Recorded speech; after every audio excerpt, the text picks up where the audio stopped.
De enige supermerk in Oortzerk waard in 2024 failliet verklaren. Dirk en Pauline van der Meulen hebben het pand een aantal maanden later oernaam om het dwarp van een supermerk te voorzien. Dat er overal in nog heel tijd geen winkel zit, vinden de twee teleurstellend.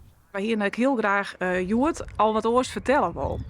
Dus uw ambitie is misschien ook iets te groot west voor dit moment. Het kan extra wezen dat wij wellicht tamaten naar een tussenstap. Uw hoofddoel van het faciliteren van die levensmiddelen, van die supermerken, die ligt dus nog net los. Dus daar willen wij nog wel mee terug in. En op het moment dat dat eventueel net zo slagje, dan moeten wij ons herberieden op uw positie in relatie tot dit dossier. Wij zeggen dat positief in. In die oorlog hier gaan ze net helemaal stilzitten. Wij hebben wat ingroeven eigenlijk in het supermarktlandschap, want dat is uiteindelijk net uw core business. En wij ontdekten al heel gauw dat de Poys supermerken heel graag zich vestigen hier in Oortzerk. Dus wij hebben verschillende gesprekken gehad met de familie Smit op het hoofdkantoor in Snits. Zij hier hun marktonderzoek al jaren daarvoor al klaar. Dat de ruimte in dit gebied is, wie de firma Poys al lang en breed duidelijk. Die winkels zullen net in Oortzerk komen, omdat het pand te meer vierkante meters had.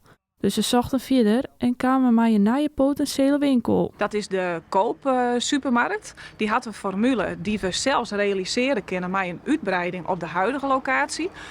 Het parkeren daarvoor hebben we ook al in kaart. Dus natuurlijk op het moment dat je een grotere supermarkt realiseren, moet er direct voldoende parkeerplekken wezen.